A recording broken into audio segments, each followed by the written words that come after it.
Hello guys, स्वागत है आपका अपने YouTube channel learn with Aarti ma'am में। हम लोग रीतिकाल में रीतिबद्ध पढ़ रहे थे। रीतिबद्ध में आपका कुछ कवियों को हम लोगों ने पढ़ लिया था। आज जो बच्चे हुए रीतिबद्ध में हैं उनका जो है कवियों के बारे में पढ़ेंगे, और जो महत्वपूर्ण इसमें आपके लेखक हैं उनकी रचनाएं, उनके बारे में भी हम लोग अच्छे से पढ़ेंगे। उससे पहले अगर आप चैनल पे नए हैं तो चैनल को जरूर सब्सक्राइब कर लें, बाकी जितना हो सके अपने दोस्तों में जरूर शेयर करें। चलिए आज स्टार्ट करते हैं आज का वीडियो। हम लोग रीतिबद्ध में आपके कई कवियों के बारे में पढ़ लिया था। आज हम लोग पढ़ेंगे रसलीन, भिखारीदास और पद्माकर। इन तीनों के बारे में पढ़ते हैं। सबसे पहले बात करते हैं रसलीन के बारे में। रसलीन आपके इनका जो अगर मूल नाम पूछा जाता है तो गुलाम नबी था। इनका मूल नाम क्या था? गुलाम नबी। इनकी जो महत्वपूर्ण रचनाएं हैं वो अंग दर्पण और रस प्रबोध है। इनकी जो महत्वपूर्ण रचनाएं हैं अंग दर्पण और रस प्रबोध, इनकी रचनाएं याद रखिएगा। और बाकी भिखारीदास के बारे में, जीवन के बारे में कुछ इतना ज्यादा है नहीं, तो इनकी रचनाएं अच्छे से जो है लर्न करिएगा जो लिखाई गई हैं। नामकोश, रस सारांश, नामकोश, रस सारांश, छंदारणो पिंगल, और इनके काव्य निर्णय, काव्य निर्णय, श्रृंगार निर्णय, और आपके विष्णु पुराण भाषा, और शतरंज शतिका, अमर कोश। शतरंज शतिका, अमर कोश इनकी महत्वपूर्ण रचनाएं हैं, इनको अच्छे से लर्न कर लीजिएगा। और पद्माकर के बारे में बात करें तो पद्माकर भट्ट आपके जो है ये जयपुर नरेश प्रताप सिंह ने पद्माकर भट्ट को कविराज, पद्माकर जो भट्ट थे इनको कविराज शिरोमणि की उपाधि दी थी। ठीक है, पद्माकर को कविराज शिरोमणि की उपाधि दी थी। किसने दिया था? तो जयपुर नरेश प्रताप सिंह ने।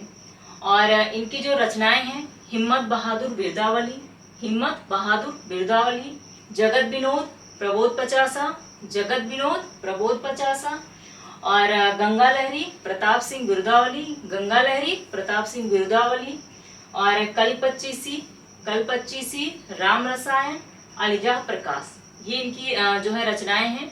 बाकी जिससे रसलीन क्या जो है मूल नाम क्या है? गुलाम नबी, अंग दर्पण, रस प्रबोध इनकी रचना है, तो इम्पोर्टेंट है, इनकी रचनाएं भी याद रखिएगा। आगे हम लोग बात करते हैं आपकी रीतिबद्ध शाखा में जो प्रमुख रचनाकार हैं और उनकी प्रमुख रचनाओं के बारे में ही बात करते हैं।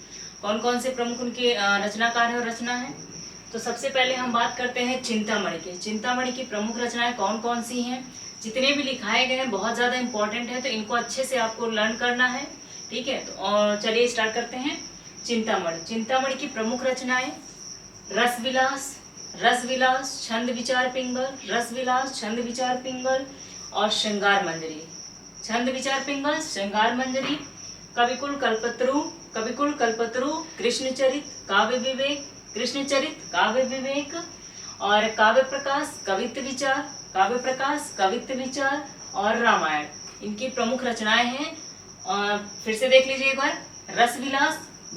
रसविलास, छंद विचार पिंगल, रसविलास, छंद विचार पिंगल, और श्रृंगार मंजरी, कविकुल कल्पतरु, श्रृंगार मंजरी, कविकुल कल्पतरु, कृष्णचरित, काव्य विवेक, काव्य प्रकाश, और कवित्व विचार, रामायण इनकी प्रमुख रचनाएं हैं चिंतामणि की। उसके बाद बात करते हैं भूषण के बारे में। शिवराज भूषण 1673 में लिखी गई रचना है। शिवराज भूषण और शिवा बावनी छत्रसाल दशक, शिवराज भूषण, शिवा बावनी, छत्रसाल दशक इनकी प्रमुख रचनाएं हैं। और उसके बाद कुलपत मिश्र की कौन सी प्रमुख रचनाएं हैं? तो रस रहस्य, संग्राम सार, युक्त तरंगड़ी, नक्सिक, द्रोण पर्व इनकी प्रमुख रचनाएं हैं। बेनी प्रवीण की देखें तो श्रृंगार भूषण और नवरस तरंग,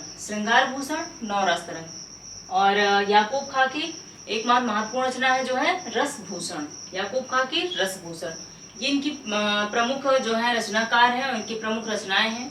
इनको आपको अच्छे से लर्न करना है, बाकी जितना आपका लिखाया गया है पूरा जो है उसको अच्छे से लर्न कर लीजिएगा। आज के लिए इतना ही। Okay guys, thank you.